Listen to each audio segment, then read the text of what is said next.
Painted painless learning. ધંધો વ્યવસાય અને રોજગાર ત્રણેયનો તફાવત જોવાનો છે. આ તફાવત તમને તમારી એક્ઝામમાં પૂછાય છે હો ને.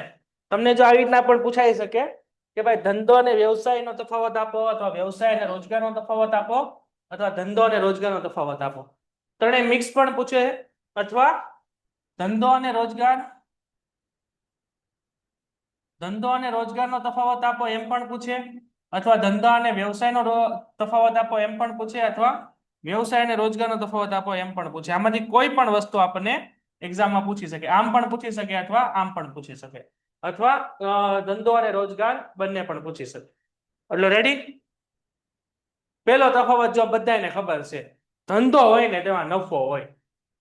બીજું અહીંયા આપણે શું આપ્યું છે? વ્યવસાય હોય તેમાં ફી હોય, અને રોજગાર હોય તેમાં વેતન હોય. તો પેલો તફાવત તો થઈ ગયો, હા કે ના? તો સૌથી પહેલા કાર્યનું સ્વરૂપ કેવું છે? તો આમાં શું છે કે ભાઈ નાણાંના બદલામાં ગ્રાહકને શું આપવાની છે? અહીંયા વસ્તુને સેવા આપવાની છે. વસ્તુને સેવા આપવાની છે, બદલામાં ગ્રાહક તમને શું આપે? નાણાં આપે. અને અહીંયા શું આપવાનું છે આપણે? ફીના બદલામાં વ્યક્તિગત અને ધંધાકીય રીતે ઉપયોગી બુદ્ધિ અને સેવાઓ પૂરી પાડવાની છે. અહીંયા તમે વસ્તુ અને સેવાઓ બંને આપો છો, અને એ માત્ર સેવા આપણે આપવાની છે. જેમ કે ડોક્ટર હોય એ પોતે સેવા આપે. વ્યવસાયની વ્યાખ્યા જોઈ ને આપણે કે ભાઈ કોઈ જે તે ક્ષેત્રનું જ્ઞાન પ્રાપ્ત કરો, એ જ્ઞાનનો લાભ કોને આપો? સમાજને આપે. સમાજ બદલામાં તમને શું આપે? ફી આપે. આને વ્યવસાય કહેવાય. અને રોજગારમાં શું આપવાનું છે? કરાર નિયમો અનુસાર આપણે કામ કરવાનું છે. કામ પાછું કેવું કરવાનું હોય અહીંયા આપણે? તો કે 8 થી લઈને અહીંયા સવારે 8 વાગે તમે આવી જતા હો, અને રાતના 6 વાગ્યા સુધી જે તમે કામ કરો, તમે એક એગ્રીમેન્ટ બનાવેલો, એ તમારો રોજગાર. આખો દી તમે રોજ 8 કલાક કામ કરો છો, એ આપણું રોજગાર છે. 8-12 કલાક જે હોય. બીજો મુદ્દો છે આપણો લાયકાત. જો તમારે ધંધો કરવો હોય ને, તો કોઈ પણ લાયકાતની જરૂર નથી. તમે 10 પાસ હો કે 5 પાસ હો કે અભણ હો, તો તમે ધંધો કરી શકો. ધંધા માટે ભણતર જરૂરી નથી. વ્યવસાય કરો ને તો ભણતર જોવે. તમારે ડોક્ટર બનો તો ભણેલા હોવા જોઈએ કે નહીં? કે અભણ હોય ડોક્ટર ઓપરેશન કરી નાખે ગમે એના, હાલે? નહીં. અભણ હોય એ ગમે એનો કેસ લડી લે, હાલે? નો હાલે. તો એની માટે ભણવું પડે. તો અહીંયા શું કરવું પડે? શૈક્ષણિક લાયકાત, ટ્રેનિંગ અને વિશિષ્ટ જ્ઞાન જોઈએ, તો અહીંયા ભણતર જરૂરી છે. અને રોજગારમાં શું કીધું છે? સ્વરૂપ અનુસાર લાયકાત જરૂરી. સ્વરૂપ અનુસાર એટલે કે અહીંયા તમારે મેનેજર બનવું હોય તો MBA કરવું પડે. તમારે ક્લાર્ક થવું હોય તો 12 પાસ હોવા જોઈએ. એટલે જેવી તમારી રોજગારી હશે ને, એ પ્રમાણે અહીંયા ભણતરની જરૂર છે. એટલે અહીંયા આપણે લાયકાતની જરૂર છે. અમુક રોજગારી એવી છે કે જેમાં ભણતરની જરૂર જ નથી. જેમ કે મજૂરી કામ કરો, તેમાં ક્યાં ભણેલા જરૂરી છે? તો અહીંયા આપણે શું કીધું છે કે આપણે સ્વરૂપને અનુસાર અહીંયા ભણતર જોશે. અહીંયા બીજું કોઈ પણ પ્રકારની જરૂરિયાત નથી, સ્વરૂપને અનુસાર. અને અહીંયા તો ખાસ જોવે, અને અહીંયા જરૂરી નથી. ઓકે, નેક્સ્ટ ના પછી આપણે તફાવત આપ્યો છે ત્રીજો. અહીંયા આ બધાને ખબર છે કે ભાઈ અહીંયા નફો મળે, અહીંયા ફી મળે, અને અહીંયા પગાર મળે. આમાં કોઈને આઈ થિંક ડાઉટ નહીં હોય. આનો આપણે એક બોક્સ પણ બનાવ્યું હતું, બરાબર ને? પછી છે શું? દરમાયો એટલે કે કોઈ દર નક્કી કરેલો હોય. જેમ કે 200 રૂપિયા પર ડે મજૂરી. તમે એક દિવસ કામે ગયા તો તમને રોજના 200 રૂપિયા લેખે કામ આપતા હોય. ઘણા જગ્યાએ તમને અઠવાડિયે પગાર દેતા હોય. ઘણા દિવસે, ઘણી જગ્યાએ 15 દિવસે પગાર દેતા, ઘણી જગ્યાએ મહિને નક્કી કરે. દરમાયો એટલે કે દર, એક તમારો રેટ જે નક્કી કરેલો હોય. જેમ કે 12,000 મહિને આપવા, 15,000 મહિને, રોજના 200 વગેરે વગેરે. પછી પૈસાની જરૂર. જો તમારે ધંધો નાખવો હોય પૈસા જોવે કે ન જોવે? હા જોવે. વ્યવસાય નાખવો હોય, તમારે ડોક્ટર બની જાવ તો તમારે હોસ્પિટલ નાખો પૈસા જોવે કે ન જોવે? તો કે હા જોવે. તમારે કોઈ જગ્યાએ નોકરીએ જવું પૈસા જોવે? જેમ કે કોઈ રિલાયન્સ કંપની તમે કામે ગયા, તો રિલાયન્સ કંપની વાળા એમ કે પહેલા 50 લાખ રૂપિયા લાવો તો તમે નોકરી કરશો. નોકરી માટે પૈસાની જરૂર નથી. વ્યવસાય અને ધંધા માટે વધારે જરૂર છે. વધારે પૈસા ક્યાં જોવે? ધંધામાં જોવે. ઓછા ક્યાં પૈસા જોવે? વ્યવસાયમાં. અને હાવ પૈસા ક્યાં ન જોવે? નોકરી. તો સૌથી પહેલા અહીંયા પૈસા જોશે નહીં. અહીંયા શું કીધું છે? ધંધાના સ્વરૂપ અને પ્રકાર અનુસાર પૈસાની જરૂર પડે. તમારો ધંધો જેવો હોય ને એવા તમારી પાસે પૈસા જોવે. તમારો ધંધો બહુ અઘરો હોય, વધારે વસ્તુની જરૂર પડતી હોય તો વધુ પૈસા જોવે, ઓછો જરૂર પડતી તો ઓછો. અહીંયા આપણે કીધું કે સ્થાપના સમયે મર્યાદિત મૂડી જોવે. એટલે અહીંયા મૂડી કેવી જોવે? વધારે. અહીંયા મૂડી કેવી જોવે? ઓછી. અહીંયા મૂડી કેવી જોવે? નહીં. તો આવા એક એરો કરી નાખો ત્યાં, અહીંયા એક એરો કરી નાખજો. અહીંયા આપણે અનિવાર્ય નથી, જ્ઞાન એ અનિવાર્ય છે અને અહીંયા લાયકાત અનુસાર છે. એક અહીંયા આમાં ચોકડી મારી દેજો, એક અહીંયા ઉપર કરી નાખો અને અહીંયા નીચે કરી નાખો, એટલે અહીંયા વધારે જરૂર પડે, અહીંયા ઓછી જરૂર પડે, અહીંયા જરૂર પડતી નથી. જોખમ વધારે, જોખમ ક્યાં? ધંધામાં. સૌથી ઓછું જોખમ ક્યાં? રોજગારમાં. હવે તમે કોઈ જગ્યાએ નોકરી કરવા ગયા, ત્યાં કઈક 40-50 લાખ ને કઈક નુકસાન થયું, તમારે શું લેવા દેવા? તમારે કાંઈ લેવા દે, વધી વધીને તમને શું કે 2-5 શબ્દો કે નોકરીમાં કાઢી મૂકે, બીજું શું કરે? તો જોખમનું પ્રમાણ સૌથી ઓછું ક્યાં? નોકરીમાં. સૌથી વધુ ક્યાં? ધંધામાં. અને મધ્યમ ક્યાં? વ્યવસાયમાં. તો અહીંયા જોખમમાં જુઓ, નફાની અનિશ્ચિતતા અને નુકસાનનું જોખમ રહેલું છે. નફો થાય તેને ન પણ થાય, અથવા તમારી વસ્તુ વેચાય તે ન પણ વેચાય. એટલે અને અહીંયા શું છે? નિશ્ચિત રકમની ફી ન મળવાનું જોખમ. એટલે કોક વ્યક્તિ હોય ને આપણા પૈસા બૂચ મારી દેવું બને. ડોક્ટર પાસે 10 પેશન્ટ આવ્યા તો એક પેશન્ટ પૈસા ન દેવું બને. તો અહીંયા જોખમ કેવું છે? ઓછું. અહીંયા જોખમ કેવું છે? વધારે. અહીંયા જોખમ કેવું છે? ઓછું. અને નિયત ચોક્કસ વેતન મળતું હોવાથી જોખમ ઓછું છે. એટલે અહીંયા જોખમ કેવું છે ભાઈ? સૌથી ઓછું. અહીંયા ખાલી આપણે વધીને શું ખોટ આવે? તમે કોઈ કંપનીમાં ગયા અને તમે કોઈકનું મશીન બાળી દીધું હોય, વધીને શું ખોટ આવે? તમારો એક મહિનાનો પગાર હોય એ ન આપે, બીજું શું હોય? બીજું કાંઈ હોય? એ શું કરી લે? એમ કે કાલથી કામે ન આવતા. વધીને બીજું શું કરીએ? કે કાંઈ ન કરીએ. તો અહીંયા આપણને જોખમ કેવું છે? સૌથી ઓછું. અહીંયા આપણને જોખમ કેવું છે? સૌથી વધારે. અને અહીંયા જોખમ કેવું છે? ઓછું. આટલું ક્લિયર છે? આમાં કોઈને કઈ ડાઉટ છે? નહીં. પછી આચાર સંહિતા. આચાર સંહિતાને આપણે અંગ્રેજીમાં લખશું કોડ ઓફ કન્ડક્ટ. આ આપણે 12મા ધોરણમાં આ એક વર્ડ આવશે, હો ને? એટલે અહીંયા લખો. અને અંગ્રેજીમાં આપણે લખશું કોડ ઓફ કન્ડક્ટ. ગુજરાતીમાં આને આપણે બીજી ભાષામાં કહીએ ને તો આપણી ભાષામાં કહેવાય નીતિ નિયમો. એટલે કાઉન્સમાં લખો નીતિ નિયમો અને લખો કોડ. તમે ધંધો શરૂ કરો, બરોબર, તમે કોઈ બિઝનેસ સ્ટાર્ટ કર્યો તો સરકારે અમુક કાયદાઓ બનાવેલા, જેમ કે ગ્રાહક સુરક્ષા કાયદો 1986, પર્યાવરણનો કાયદો, આવા હોય ને કાયદા, હા કે ના? પ્રદૂષણને લગતો કાયદો, આપણે કાયદો વગેરે કોઈ પણ. તો અહીંયા જે કાયદાઓ હોય ને એ નીતિ નિયમો, અહીંયા જે કાયદાઓના નિયમો એનું પાલન કરવું છે. એટલે કે અહીંયા જે સરકાર દ્વારા બનાવેલા કાયદાઓ છે એનું પાલન કરવાનું છે તમારે. વ્યવસાયિક મંડળમાં અહીંયા કેવું છે કે ભાઈ તમે કોઈ પણ ડિગ્રી લીધેલી છે એનું વ્યવસાયિક સંગઠન હોય, એની આપણે ચર્ચા કરી ગયા આગળ, બરાબર. જેમ કે તમારે અહીંયા સીએ બનવું છે તો સીએ માટે કઈ સંસ્થા હતી? ICAI, institute of chartered accounting of India. તો ICAI જે બી નીતિ નિયમો બનાવે ને એ ભારતના દરેક સીએ પાલન કરવા પડે. તમે અહીંયા LLB કરો તો LLB માટે બાર કાઉન્સિલ ઓફ ઇન્ડિયા, આ BCI જે નિયમો બનાવે એનું તમારે પાલન કરવું પડે. તો અહીંયા જે આપણા BCI છે, અહીંયા ICAI છે, આ બધા શું થયા? વ્યવસાયિક સંગઠનો. એને નક્કી કરેલા આચાર સંહિતાનું આપણે પાલન કરવાનું છે. અહીંયા સરકારે બનાવેલા કાયદાઓનું પાલન કરવાનું છે, અહીંયા સંગઠનોનું પાલન કરવાનું છે, અને અહીંયા કરાર દ્વારા નક્કી થતા નિયમોનું પાલન કરવાનું છે. અહીંયા કરાર એટલે કયો થશે? કે જે તમે નોકરીએ ચડ્યા હો ત્યારે તમારી સાથે જે એગ્રીમેન્ટ નક્કી થયો હોય, જેમ કે ભાઈ સવારે 8 વાગે આવવાનું રહેશે, બરાબર છે, પછી રવિવારે તો કે રજા રહેશે. આવા બધા અમુક નિયમો હોય જેનું તમારે પાલન કરવાનું હોય, કે ભાઈ યુનિફોર્મ પહેરીને આવવાનું રહે વગેરે વગેરે. તો આ પ્રકારના અહીંયા નિયમો છે. પછી આપણને 7મો મુદ્દો આપેલો છે માલિકી હિતની ફેરબદલી. હવે તમે એક ધંધો સ્ટાર્ટ કરો, બરાબર, તમારો ધંધો બહુ સારો એવો જામી જાય, હવે આપણે મૃત્યુ પામી જઈએ તો આપણા છોકરા ધંધો સંભાળી લે કે નહીં? હા કે ના? કે ભાઈ મારા દાદા તો કે બહુ મોટા જમીનદાર હતા, મારા દાદાને તો કે પેટ્રોલના કુવા હતા, મારા દાદા તો કે કોલસાનો ધંધો કરતા, આવા હોય ને ઘણા.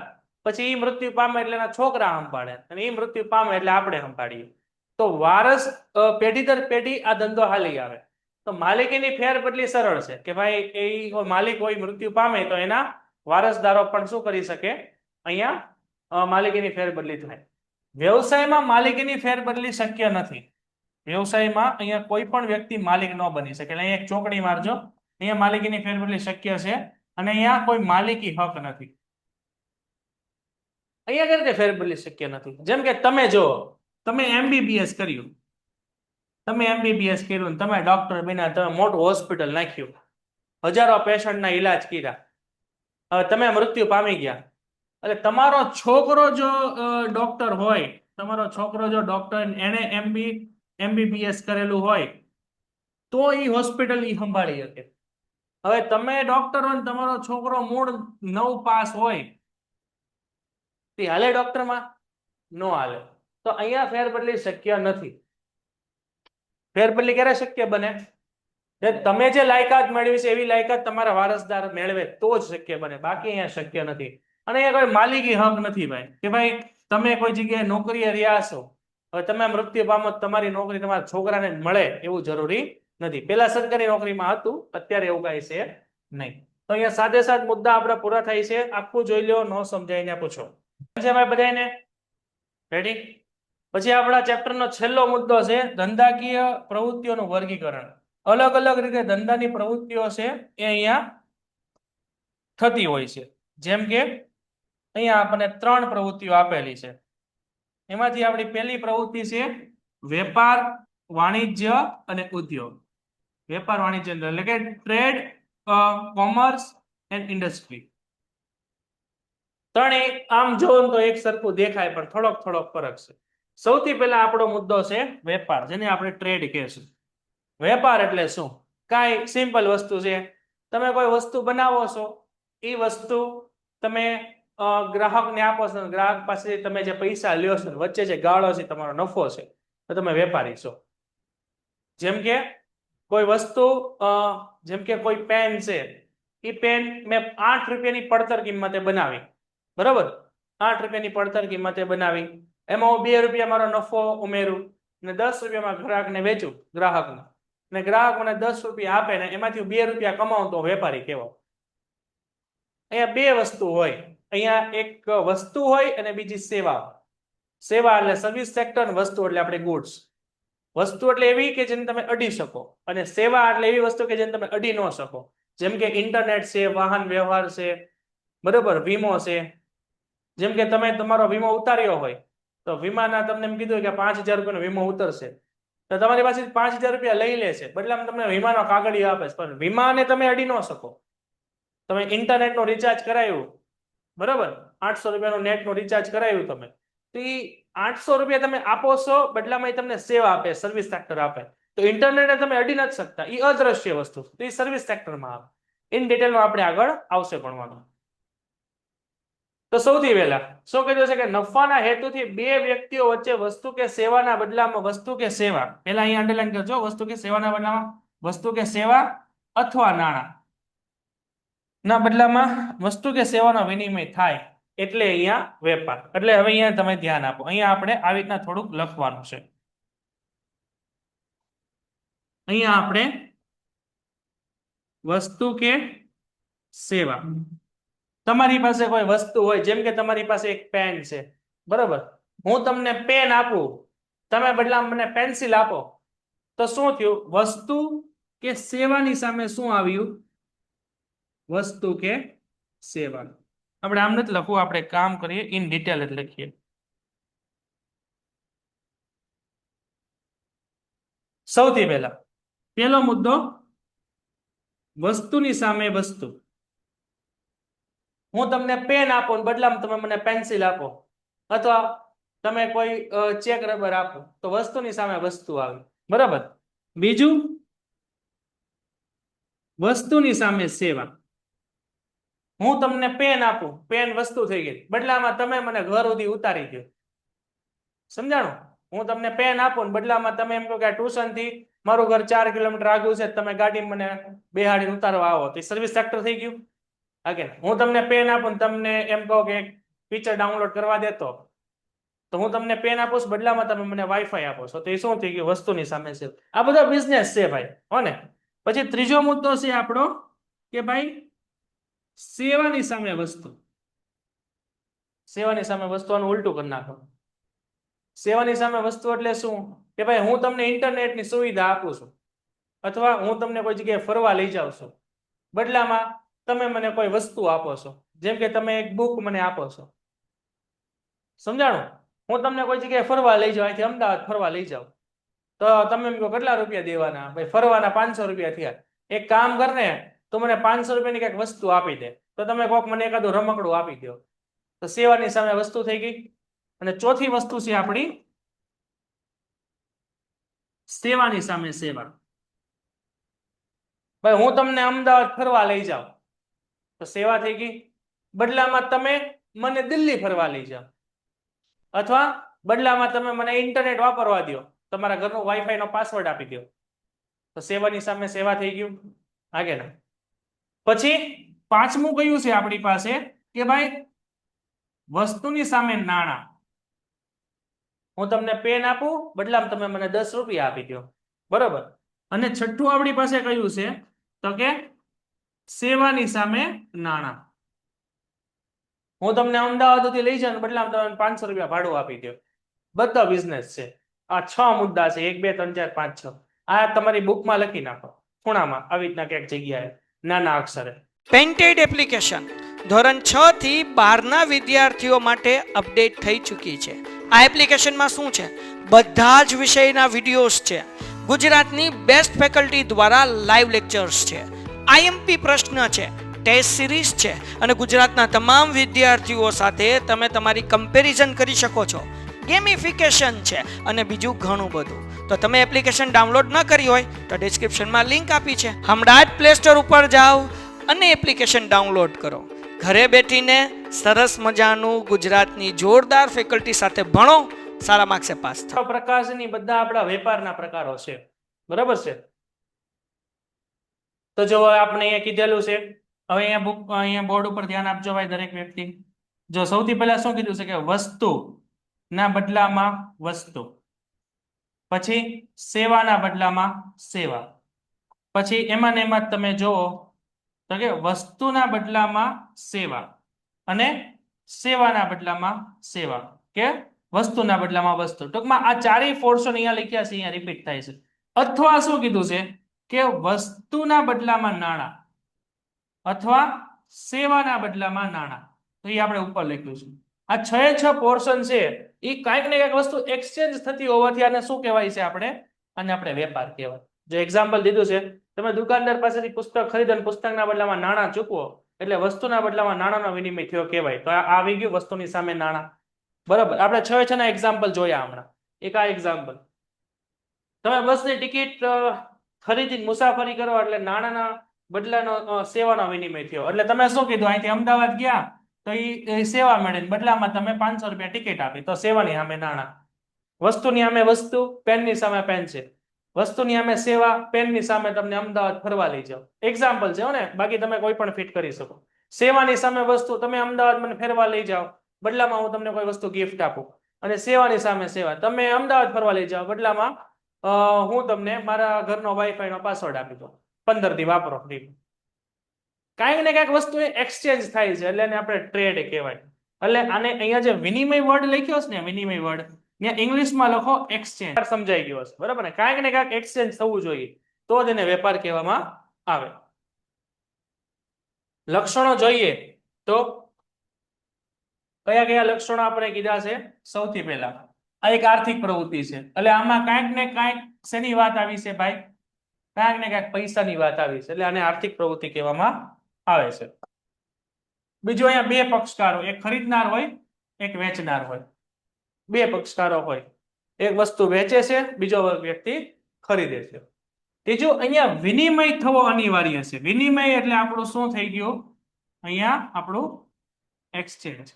એક્સચેન્જ થવો જ જોઈએ તો જ વેપાર કહેવાય, બાકી એને વેપાર કહેવામાં આવે નહીં. વસ્તુની વેપારથી વસ્તુ કે સેવાની માલિકીની ફેરબદલી થાય છે. એ વસ્તુ કે સેવાની માલિકીની ફેરબદલી એટલે શું? મારી પેન છે એ હવે તમારી થઈ ગઈ, કારણ કે તમે મને પૈસા આપ્યા, બરોબર ને? તો કાંઈક ને કાંઈક વસ્તુની માલિકી બદલાતી હશે. પછી અહીંયા આપ્યું છે આપણને વસ્તુના અવેજમાં નાણાં કે વસ્તુની ચૂકવણી થાય છે. જો વસ્તુની ચૂકવણી થાય તો એ સાટા પદ્ધતિ થઈ ગઈ, વસ્તુની સામે વસ્તુ કે સેવાની સામે સેવા, અથવા નાણાં. કાંઈક ને કાંઈક શું થવું જોઈએ? એક્સચેન્જ થવું જોઈએ. વેપાર એ સતત ચાલતી પ્રવૃત્તિ છે. અહીંયા એક અંડરલાઈન કરજો, સતત ચાલતી પ્રવૃત્તિ છે. અને પછી આપ્યું છે કે વસ્તુ કે સેવાનું મૂલ્ય એ નાણાંમાં નક્કી થાય. વસ્તુ કેટલી મોંઘી હશે ને નાણાંમાં નક્કી થાય. આ પેન કેટલા રૂપિયાની છે કે 10 રૂપિયા, તો એની વેલ્યુ કેટલા રૂપિયાની થઈ? 10 રૂપિયાની વેલ્યુ થઈ. તો એ નાણાંમાં આપણે નક્કી થયું. અને વેપાર એ કાયદેસર થતી પ્રવૃત્તિ છે. ગેરકાયદેસર થતી હોય ને વેપાર ન કહેવાય. જેમ કે તમે એવી કોઈ વસ્તુ વેચો જે સરકારના નિયમોની વિરુદ્ધ હોય, બરાબર, જેનું ગુજરાતમાં પ્રતિબંધ હોય, તમે કહો હું આનો ધંધો કરું છું, એ વસ્તુની સામે હું તો સેવા આપું છું, અહીંયા બદલામાં પૈસા લઉં છું, એ વસ્તુ આપણને બદલામાં પૈસા લઉં છું, તો એ ધંધો કહેવાય નહીં, એને કાયદેસર રીતે ધંધો ન કહેવાય. તો એટલે લક્ષણો જોઈ લો, ન સમજાઈને પૂછો ફટાફટ. એને ગેરકાયદેસર પ્રવૃત્તિ કહેવાય. અને બીજું રેડી. પછીનો આપણો જે પોર્શન છે એ કયો છે? રાષ્ટ્રીય અને આંતરરાષ્ટ્રીય વેપાર. રાષ્ટ્રીય વેપાર અને આંતરરાષ્ટ્રીય વેપાર. એટલે આપણે વેપારના કેટલા પ્રકાર છે? બે. એક આંતરિક વેપાર અને આંતરરાષ્ટ્રીય. આ આઈ થિંક તમે 10માં ભણી ગયા હશો. 10માં ભણી ગયા છો પાક્કું, બરાબર ને? વેપારના પ્રકાર. આંતરિક વેપારને ઇન્ટરનલ ટ્રેડ કહેવાય અને આંતરરાષ્ટ્રીય વેપારને ઇન્ટરનેશનલ ટ્રેડ કહેવાય. આંતરિક વેપાર એટલે શું? કે જે દેશની બોર્ડરની અંદર કરવામાં આવે, એ આપણો આંતરિક વેપાર, જે દેશની સીમાની અંદર કરવામાં આવે. અને આંતરરાષ્ટ્રીય એટલે શું? જે દેશની સીમાની બહાર કરવામાં આવે, બરાબર. જેમ કે આપણો અહીંયા ભારત હોય, થોડું અઘરું પડી જાય આમાં ડ્રોઈંગ કરવું. જેમ કે આપણે અહીંયા ભારત છે. હવે તમે આની અંદર ગુજરાતથી લઈને અહીંયા દિલ્હી સુધી વેપાર કરો, અને દિલ્હીથી લઈને તમે આ મહારાષ્ટ્રમાં વેપાર કરો, મહારાષ્ટ્રથી લઈને તમે ચેન્નઈ વેપાર કરો, ચેન્નઈથી તમે અહીંયા આસામ વયા જાઓ, આસામથી તમે જમ્મુ કાશ્મીર જાઓ, ટૂંકમાં ભારતમાં ગમીને ફરો. આને કયો વેપાર કહેવાય? આંતરિક વેપાર કહેવાય, બરાબર. હવે અહીંયા તમે જોવો ને કે અહીંયા આપણે ચાઇના છે, અહીંયા આપણે ચાઇના છે, અને અહીંયા આપણે અમેરિકા છે, અહીંયા આપણે યુએસ છે. હવે જ્યારે તમે વેપાર યુએસ સાથે કરો છો, જેમ કે આપણે કોઈ વસ્તુ અમેરિકાથી લાવીએ છીએ, અમેરિકાથી આપણા દેશમાં કોઈ વસ્તુ આવે છે, તો આને કહેવાય આયાત. તેને અંગ્રેજીમાં આપણે શું કહેશું? ઇમ્પોર્ટ, બરાબર છે. અમેરિકાથી કોઈ વસ્તુ આપણે ખરીદી, જેમ કે કોઈ મિસાઇલ ખરીદી, તો આ આંતરરાષ્ટ્રીય વેપાર છે, એક દેશથી બીજા દેશની વચ્ચે. જ્યારે આપણે આયાત કરીએ એટલે બદલામાં આપણે શું આપવું પડે? આપણે પૈસા આપવા પડે. તો પૈસા જાય, વસ્તુ આવે, તો આને આપણે શું કહેવાય? આયાત કહેવાય. હવે ચાઇના પાસે આપણે કોઈ વસ્તુ એક્સપોર્ટ કરીએ, ચાઇનામાં આપણે કોઈ વસ્તુ વેચીએ, એટલે એને આપણે કહેવામાં આવે નિકાસ, જેને આપણે અંગ્રેજીમાં આપણે શું કહેશું? એક્સપોર્ટ કહેશું. એટલે ભારત દેશમાંથી કોઈ વસ્તુ જાય છે વિદેશમાં, તો વસ્તુ જાય એટલે અહીંયા બદલામાં શું આવે? ભારત દેશમાં પૈસા આવે, આવે ને? બદલામાં ભારતમાં શું આવે? પૈસા આવે. તો આનાથી છે ને વસ્તુ બહાર વેચો ને, એનાથી આપણા દેશમાં પૈસા છે ને પ્લસ થાય. અને આયાત કોઈ વસ્તુ ખરીદો એટલે આપણા દેશમાંથી પૈસા શું થાય? માઇનસ થાય. આમાંથી કઈ વસ્તુ આપણા દેશ માટે સારી છે? અહીંયા નિકાસ આપણા દેશ માટે સારી છે, બરાબર. આવું તમારે 12મા ધોરણમાં અને 11મા ધોરણમાં આવશે, અર્થશાસ્ત્રમાં આવશે. હે, ગમે ના વેચો, દેશની બોર્ડરની બહાર વસ્તુ જાય ને એટલે ઇન્ટરનેશનલ ટ્રેડ કહેવાય, અને દેશની બોર્ડરની અંદર હોય ને તો એ નેશનલ ટ્રેડ કહેવાય.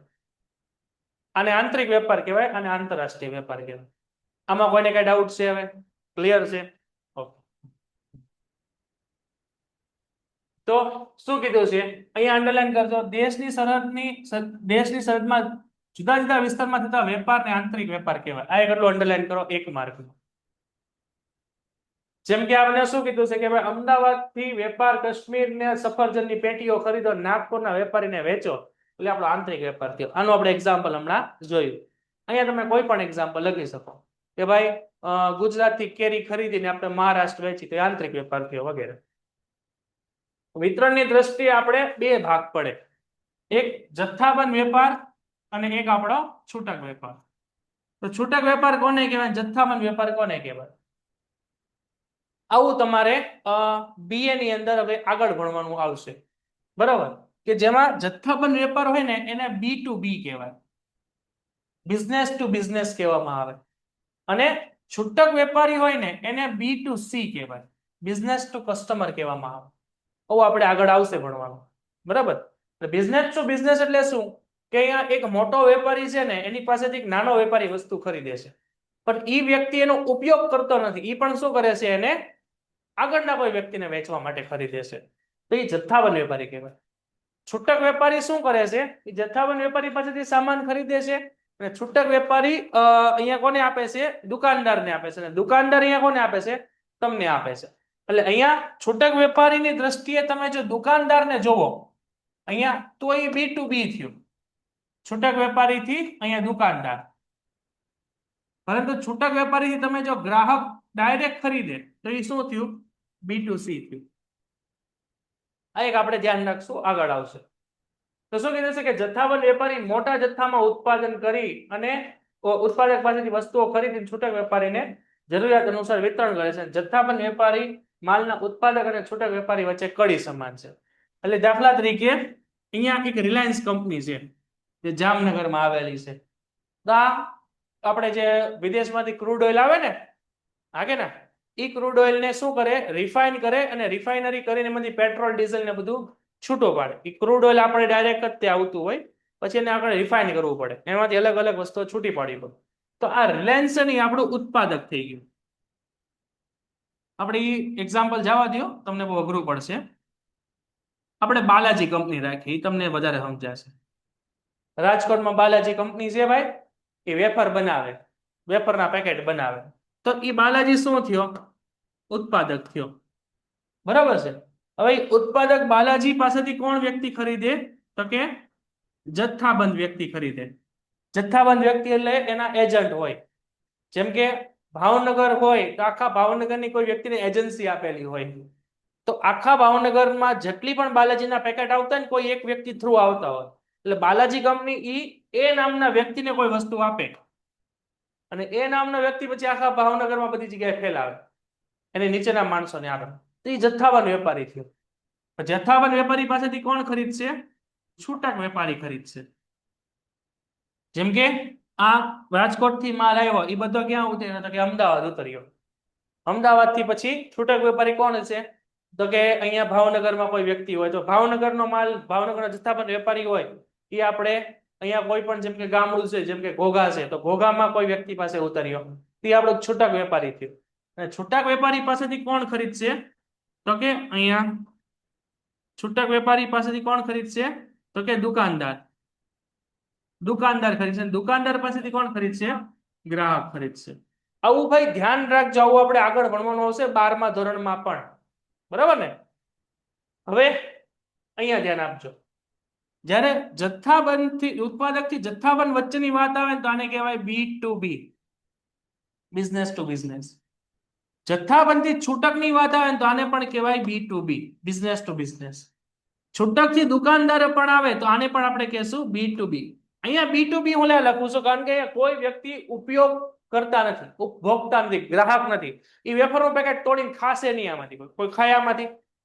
ખાવા વાળું કોણ છે, ઉપયોગ કરવા વાળો છેલ્લે. તો ગ્રાહક જ્યારે ઉત્પાદક જ્યારે ગ્રાહકને, દુકાનદાર જ્યારે ગ્રાહકને વસ્તુ આપે તો એને આપણે શું કહેશું, B2C. અને આપણે B2C કહેશું. આ વસ્તુ ખાસ ધ્યાન રાખજો, આપણે આગળ ભણવાની આવશે. એટલું ક્લિયર? ઓકે. તો અહીંયા શું કીધું છે, છૂટક વેપારમાં જથ્થાબંધ વેપારી પાસેથી છૂટક માલ ખરીદે અને ગ્રાહકને તેની જરૂરિયાત અનુસાર માલ પૂરો પાડે. તો આખી ચેનલ સમજાઈ ગઈ ભાઈ? આમાં કોઈને કઈ ડાઉટ છે? ક્લિયર છે બધું? ઓકે. ઓકે, ઓનલાઈનમાં કોઈને ડાઉટ નથી ને ભાઈ? એટલું ક્લિયર છે? ઓકે, ચાલો ક્લિયર છે. તો અહીંયા ભાઈ આપણો આંતરિક વેપાર એક પૂરું થાય છે. પછી છે આપણો આંતરરાષ્ટ્રીય વેપાર. તો એની પહેલા વ્યાખ્યા અંડરલાઈન કરો.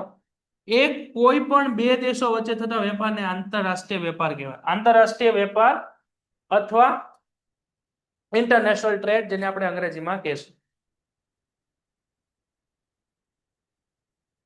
ઓકે, તો બે દેશ વચ્ચે થતું હોય અહીંયા આયાત અને નિકાસનો પોર્શન આવે જે આપણે અગાઉ ચર્ચા કરી ગયા. તો શું કીધું છે કે ભાઈ આંતરરાષ્ટ્રીય વેપાર દેશની સરહદને ઓળંગે છે, એટલે દેશની સરહદની બહાર જાય છે. જેમ કે જાપાનની કોઈ કંપની હોય ભારતમાં વેપારીને ટેલિવિઝન વેચે અથવા ભારતમાંથી કેસરની કેરી યુએસ મોકલવામાં આવે.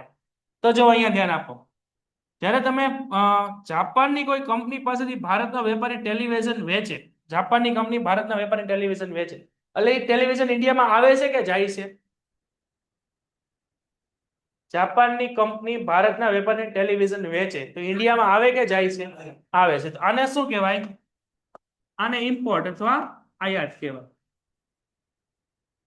અને બીજું, ભારતમાંથી કેસર કેરી યુએસ ને મોકલવામાં આવે છે, તો આ કેરી આવે છે કે જાય છે? જાય છે. તને એક્સપોર્ટ કહેશું આપણે. આ આપણું શું થશે? આ આપણું એક્સપોર્ટ થશે, એટલે આને આપણે કહેશું નિકાસ. ઓકે, તો શું કીધું છે કે આંતરરાષ્ટ્રીય વેપારમાં આયાત વેપાર અને નિકાસ વેપાર થાય છે. આ બે સમજાણું. ઓકે, હવે ત્રીજું આપણે કીધું છે કે પુનઃ નિકાસ વેપારમાં પણ સમાવેશ થાય. પુનઃ નિકાસ એટલે શું? તમે પહેલા છે ને રો મટીરિયલ ખરીદો, પછી રો મટીરિયલ માંથી તમે વસ્તુ તૈયાર કરો અને પાછું એને એક્સપોર્ટ કરો, એને રી એક્સપોર્ટ કહેવામાં આવે. જેમ કે અહીંયા આપણે એક્ઝામ્પલ તરીકે સમજીએ. જેમ કે અહીંયા એક આપણે એક કન્ટ્રી છે, એક આ કન્ટ્રી છે અને એક આ કન્ટ્રી છે.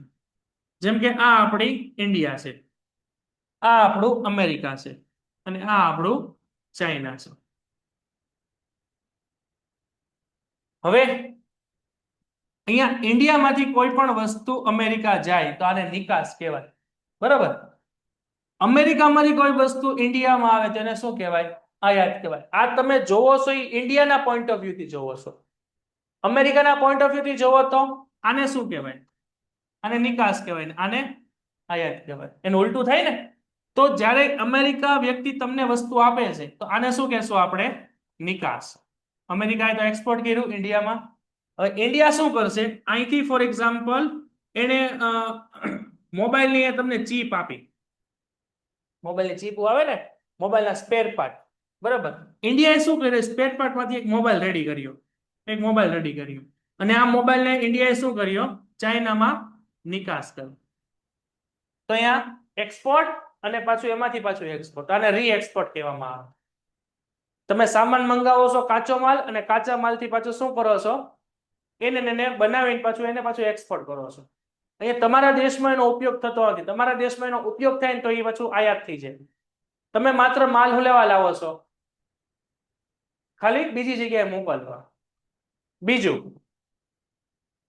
અમેરિકા વાળાએ તમને કોઈ વસ્તુ આપી, જેમ કે અમેરિકા પાસેથી આપણે કોઈ ક્રૂડ ઓઇલ ખરીદ્યું, તો ક્રૂડ ઓઇલ ભારતમાં ઉતર્યું, ભારતમાં અહીંયા પોર્ટ ઉપર ઉતર્યું અને ત્યાંથી પોર્ટમાંથી પછી ઈ પાછું ક્યાં નિકાસ થઈ ગયું? ચાઇનામાં. એટલે ઇન્ડિયામાં એનો ઉપયોગ થયો નથી, આવ્યું ને આવીને પાછું વયું ગયું. ઇન્ડિયામાં ખાલી એનો સ્ટે થયો, તો એ પણ શું થશે? આપણું રી એક્સપોર્ટ થશે. ખાલી ઇન્ડિયામાં શું છે? એનું સ્ટેશન ઉભું રહ્યું, સ્ટેશન ઉભું રહીને પાછું વયું ગયું. તો અહીંયા આપણું ભાઈ આખો વેપાર પૂરું થાય છે. આખું જોઈ લો, ન સમજાય ને પૂછો.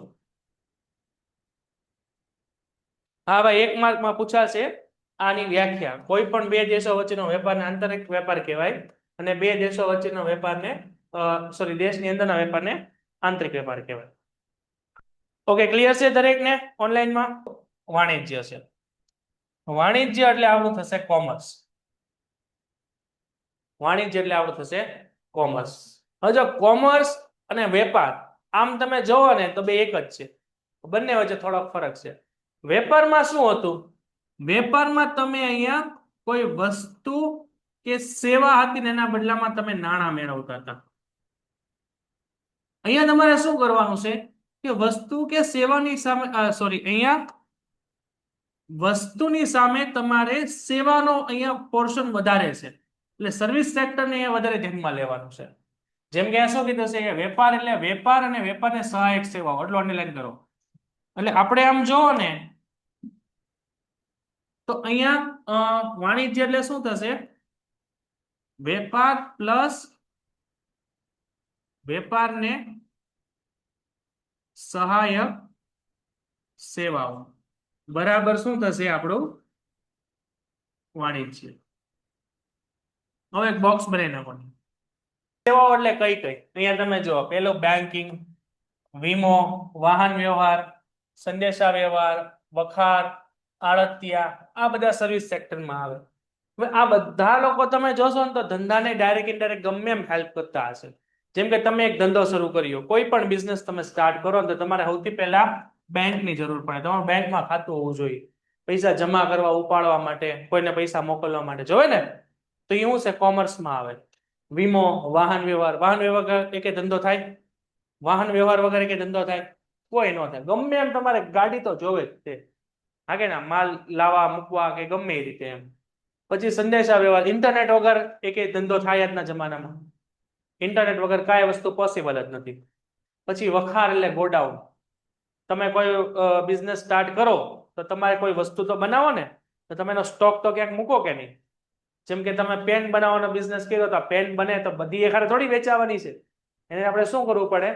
એને કોઈ જગ્યાએ સ્ટોર કરવી પડે. તો એને ગોડાઉન જો. એ ગોડાઉન શું કહેવાય? વીમો શું કહેવાય? વીમાના પ્રકાર. બેંક શું કહેવાય? સંદેશા વ્યવહાર શું કહેવાય? આ બધું આપણે આગળ ચેપ્ટરમાં ઇન ડિટેલ આવવાનું છે. હો ને? એટલે ધ્યાન રાખજો. આડતિયા કોને કહેવાય? કોને ખ્યાલ છે આડતિયા? બોલો.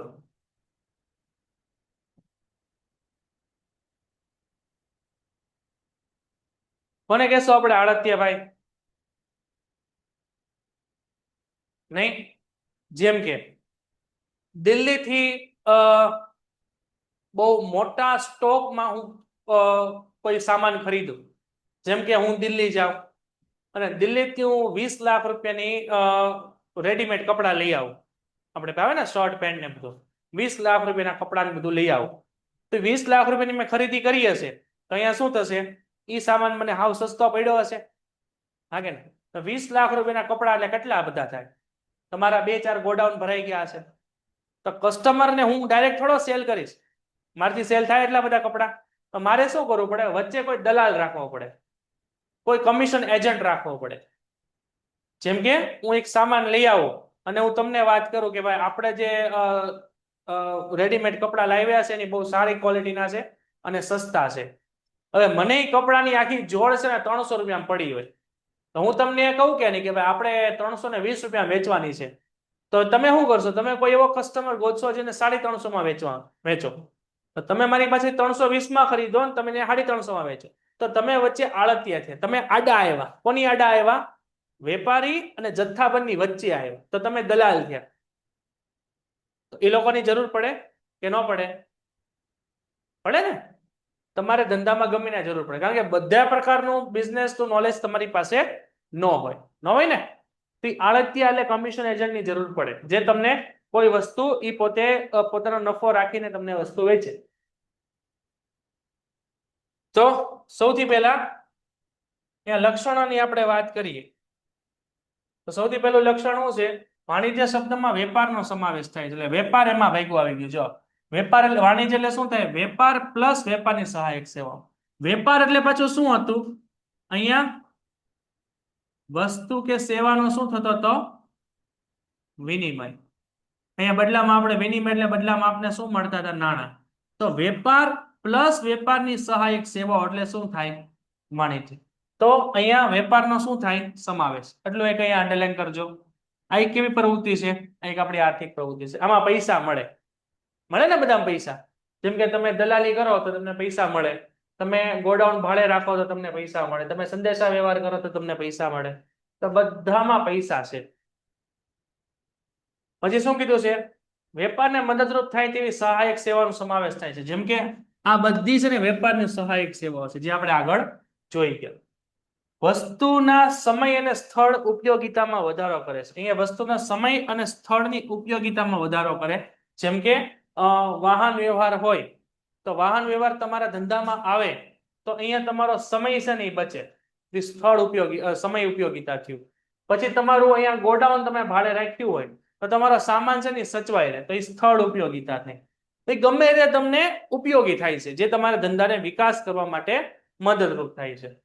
પછી અહીંયા સહાયક સેવાઓનું સાતત્ય હોય છે. અહીંયા સહાયક સેવાઓ એટલે જે ધંધાને ઉપયોગી હોય, જેમ કે બેન્કિંગ, વીમો, વાહન વ્યવહાર, એનું સાતત્ય એટલે અહીંયા કૌંસમાં લખો હકીકત. એટલે આ બધી વસ્તુઓ હોય તો જ એને આપણે વાણિજ્ય કહેવામાં આવે. ઓકે, નેક્સ્ટ પછી આપ્યું છે કે વેપારને સહાયક સેવાઓ યોગ્ય કિંમતે મળી રહે તો ગ્રાહકને વ્યાજબી કિંમતે વસ્તુ અને સેવાઓ પૂરી પાડી શકાય છે.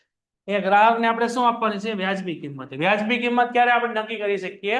જ્યારે આળતિયા વચ્ચેના કેવા હોય? ઓછા હોય તો. તમે કેટલામાં લાવ્યા હતા આખી જોડી? 300 માં. તમે કેટલામાં વેચી? 320 માં. અને વેપારીને કેટલામાં પડી? 350 માં. વેપારી શું કરશે? એમાં પોતાના 50 રૂપિયા એડ કરીને 400 માં કસ્ટમરને વેચશે. કસ્ટમરને મોંઘવી પડી. તો વચ્ચે તમે જેટલા લોકોને ઓછા કરો, ડાયરેક્ટ સેલિંગ કરો, તો શું થઈ શકે? વ્યાજબી કિંમતે સેવાઓ પૂરી પાડી શકો તમે. રેડી? એટલું જોઈ લો, ન સમજાઈને પૂછો. સાતત્ય એટલે સતત ચાલતી પ્રવૃત્તિઓ કહી શકાય. પરંતુ અહીંયા એને હકીકત પણ કહેવામાં આવે કે જેનાથી તમારો સાચો ધંધો કહેવામાં આવે. એ હકીકતની બધું આપણે 12મા ધોરણમાં આવશે ભણવાનું કે ભાઈ વેપારની સાથે સહાયક બીજી સેવાનો ઉપયોગ કરવામાં આવતો હોય કે બીજી સહાયક સેવામાંથી નફો મળે તે તમારો વેપારનો. આપણે અહીંયા સુધી રાખીએ, બરાબર ને? હવે આપણે આમાં કેટલું બાકી છે? એક આ તફાવત અને એક ખાલી આપણે કંપની બાકી, ઇન્ડસ્ટ્રી બાકી છે ને. પેન્ટેડ એપ્લિકેશન ધોરણ 6 થી 12ના વિદ્યાર્થીઓ માટે અપડેટ થઈ ચૂકી છે. આ એપ્લિકેશનમાં શું છે? બધા જ વિષયના વિડીયોઝ છે. ગુજરાતની બેસ્ટ ફેકલ્ટી દ્વારા લાઈવ લેક્ચર્સ છે. આઈએમપી પ્રશ્ન છે, ટેસ્ટ સિરીઝ છે અને ગુજરાતના તમામ વિદ્યાર્થીઓ સાથે તમે તમારી કમ્પેરિઝન કરી શકો છો. ગેમિફિકેશન છે અને બીજું ઘણું બધું. તો તમે એપ્લિકેશન ડાઉનલોડ ન કરી હોય તો ડિસ્ક્રિપ્શનમાં લિંક આપી છે. હમણાં જ પ્લે સ્ટોર ઉપર જાઓ અને એપ્લિકેશન ડાઉનલોડ કરો. ઘરે બેઠીને સરસ મજાનું ગુજરાતની જોરદાર ફેકલ્ટી સાથે ભણો, સારા માર્ક્સે પાસ થાઓ.